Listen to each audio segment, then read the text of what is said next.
आज की दुनिया में सैन्य विमानन सिर्फ सुरक्षा का नहीं बल्कि जलवायु और पर्यावरण का भी बड़ा मुद्दा बन चुका है। लड़ाकू विमान, जिन्हें ताकत और तकनीक का प्रतीक माना जाता है, दरअसल पर्यावरण पर गहरा असर डालते हैं। उदाहरण के लिए, आधुनिक लड़ाकू विमान F-35A 1 घंटे की उड़ान में लगभग 5 टन ईंधन जला देता है। यह इतना ईंधन है जितना एक डीजल कार जैसे वोल्वो V70 अपने पूरे जीवन काल में खर्च करती है। ईंधन जलने से सिर्फ कार्बन डाइऑक्साइड ही नहीं निकलती, बल्कि कालिक, नाइट्रोजन ऑक्साइड और सल्फेट यौगिक जैसी गैसें भी वातावरण में पहुंचती हैं। इनसे न सिर्फ हवा की गुणवत्ता बिगड़ती है, बल्कि जलवायु पर भी गहरा असर पड़ता है। आसमान में बनने वाली लंबी सफेद रेखाएं, जिन्हें हम कॉन्ट्रेल कहते हैं, और उनसे बनने वाले सिरस बादल जलवायु को गर्म करने में लगभग उतना ही योगदान देते हैं जितना व्यावसायिक विमानन से निकलने वाला कार्बन डाइऑक्साइड। यानी सवाल यह है कि सुरक्षा और पर्यावरण दोनों के बीच संतुलन कैसे बनाया जाए।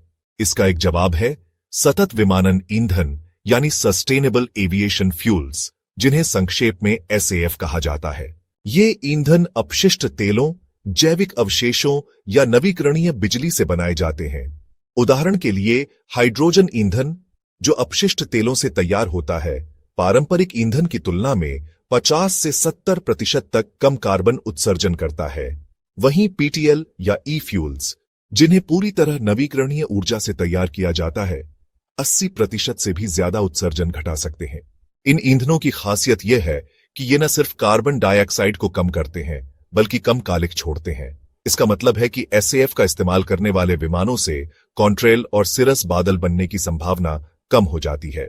अब सवाल उठता है, क्या ये ईंधन सैन्य विमानों में काम करेंगे? इसका जवाब है हाँ। F-35 जैसे विमान पहले से ही SAF मिश्रण पर उड़ान भरने में सक्षम हैं। नॉर्वे ने 2025 की शुरुआत में 40% SAF मिश्रण के साथ F-35 उड़ाया और सफलता हासिल की।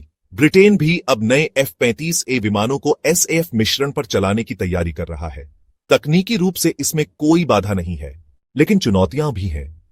सबसे बड़ी चुनौती है SAF की सीमित उपलब्धता और उनकी ऊंची लागत। अभी SAF को पारंपरिक ईंधन में अधिकतम 50% तक मिलाकर उपयोग किया जा सकता है। अगर इसे बड़े पैमाने पर अपनाना है तो उत्पादन बढ़ाना होगा और लागत कम करनी होगी।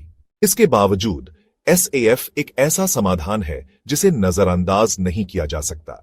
यदि ट्रेनिंग उड़ानों और हाई एल्टीट्यूड मिशनों में SAF का रणनीतिक रूप से उपयोग किया जाए तो यह उत्सर्जन घटाने में अहम भूमिका निभा सकता है। ब्रिटेन द्वारा F-35A विमानों की खरीद जहां सुरक्षा और रक्षा की दृष्टि से महत्वपूर्ण है, वहीं इसका पर्यावरण पर भी असर पड़ेगा।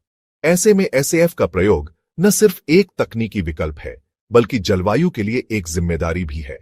भविष्य में SAF सैन्य विमानन को पूरी तरह जलवायु न्यूट्रल तो नहीं बना पाएगा, लेकिन यह निश्चित रूप से उसके पर्यावरणीय बोझ को कम कर सकता है। और ऐसे समय में जब सुरक्षा और स्थिरता दोनों ही सबसे बड़ी चुनौतियां हैं, सतत विमानन ईंधन एक ऐसा रास्ता है जो इन दोनों को संतुलित कर सकता है।